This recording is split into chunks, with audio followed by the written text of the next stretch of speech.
নমস্কার, কেমন আছেন সবাই? আমার একটা নতুন ব্লগে আপনাদের সবাইকে স্বাগত জানাই। তো অনেক তো পুরীর ভিডিও, মানে পুরীর জগন্নাথের মন্দির, আরও অনেক সব মন্দির সম্বন্ধে অনেক কিছু ভিডিও দেওয়া হয়েছে। এবার পুরী থেকে ফেরার পথে আমরা গিয়েছিলাম নন্দনকানন জুলজিক্যাল পার্কে। তো সেখানে কি কি দেখেছি, কি কি করেছি, আর মানে কি কি পশু পাখি দেখেছি সেগুলো আপনাদের সঙ্গে শেয়ার করব। নন্দনকানন সত্যি একটা বড় জুলজিক্যাল পার্ক। তো সেটা তো চলুন ঘুরে আসি। প্রথমেই আগে আমাদের নন্দনকাননে গাড়িটা রেখে দিয়ে ওখানে আমাদের খাওয়ার আয়োজন করছিল। তো মানে যারা আমাদের নিয়ে গেছে আর কি গাড়িতে, বাসটা ওখানে ছিল একটু দূরে।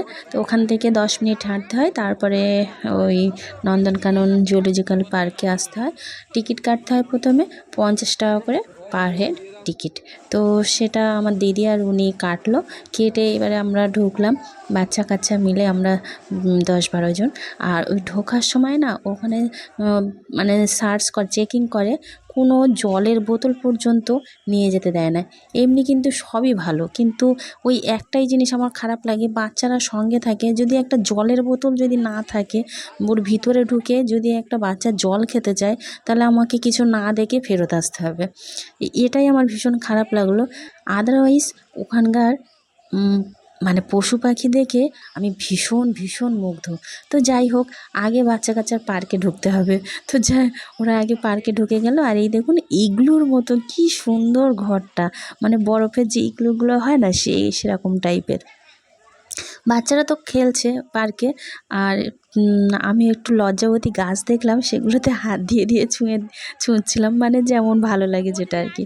আমরা তো ওই বাচ্চা, আমার ছেলে দেখুন, আমার ছেলে, আমার দিদির ছেলে যে এইগুলো তো করছে, এইগুলো দেখে না মনে হচ্ছে যে আমরাও একটু ওইগুলো করি। এইগুলো কিন্তু একদম এক্সারসাইজের মতো, মানে একটা এক্সারসাইজ হয়ে যাবে আর কি এইগুলো করলে। তো কিন্তু 13 বছরের উপরে ওখানে অ্যালাউ নেই, মানে ওই জিনিসগুলোতে চড়ার বা কোনো কিছু খেলার 13 বছরের ঊর্ধ্বে কোনো অ্যালাউ নেই। থাকলে মানে ফাইন দিতে হবে। তো যাই হোক, তারপরে আমরা পার্কে বেশিক্ষণ থাকা হলো না। পার্ক থেকে বেরিয়ে আগে ম্যাপটার দিকে একটু চোখ বুলিয়ে নিলাম, মানে কোথা দিয়ে গেলে কি কি দেখতে পাবো সেই ম্যাপটা।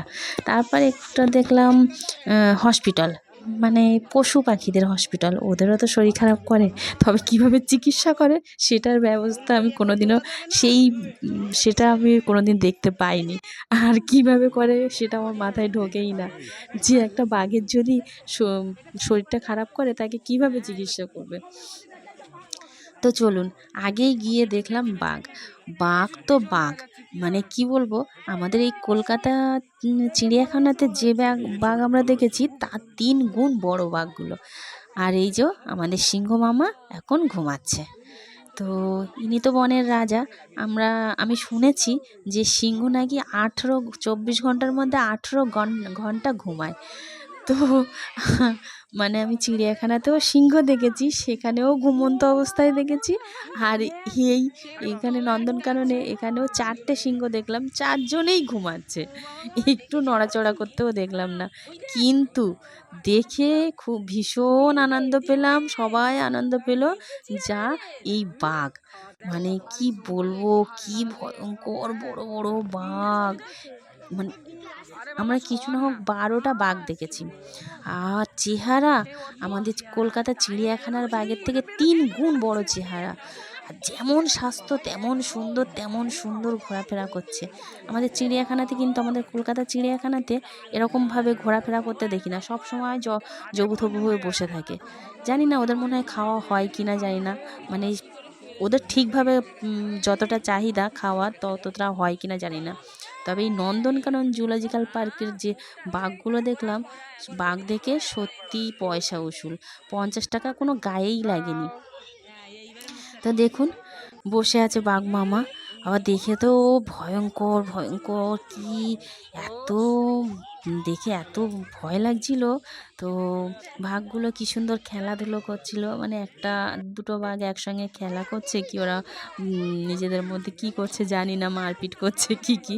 তো একসঙ্গে দুটো তিনটে করে বাঘ। আচ্ছা চলে আসি হাতির এখানে, একটা বড় হাতি আর একটা বাচ্চা হাতি, সুন্দর লাগছিল। তার পাশে দুজন লোক ছিল, তারা হাতির দেখাশুনো করে, মানে মাহুত বলে। তো মাহুত আমরা তো ওই ছোটোবেলায় বইতেই পড়েছি যে হাতির দেখাশোনা যারা করে তাদেরকে মাহুত বলে।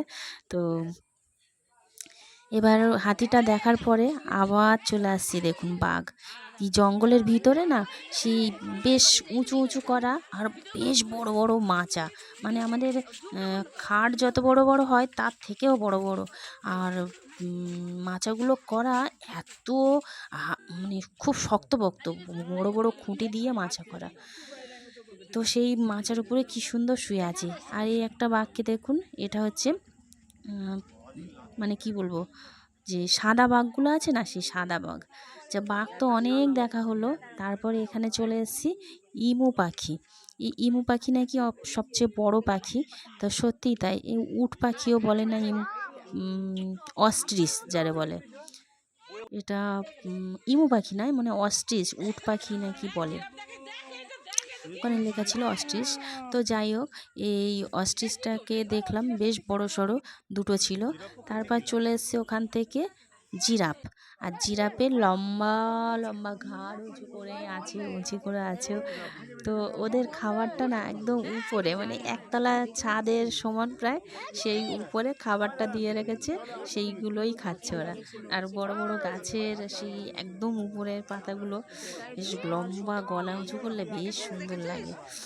তো সেখানে একটু ছবি টবি তুললাম। আর এবার চলে আসলাম, কত যে কুমির দেখলাম, কুমিরের আনাগোনা নেই, মানে অনেক অনেক কুমির, কিন্তু একটাও ভাই নড়াচড়া করতে দেখছি না, হাঁ করতেও দেখছি না। সব শুয়ে আছে, মনে হচ্ছে সব মরা সব মরার মতো শুয়ে আছে। এবার ওই কুমিরটা ওখান থেকেই বা মানে জঙ্গলের ভিতর থেকে জলের দিকে আসছিল, একটু নড়াচড়া করে আসছিল, যখন ক্যামেরা জুম করলাম বন্ধ। আর এইটাকে, এই যে জলে আছে, এটাকে নাকি কি ঘড়িয়াল না কি বলে, এটা আমি ঠিক জানি না, তবে আমার উনি বলছিল এটাকে ঘড়িয়াল বলে। আর পাশের জঙ্গলে, মানে এই ঘড়িয়াল আছে, তার পাশে একটা ময়ূর দেখা যাচ্ছে।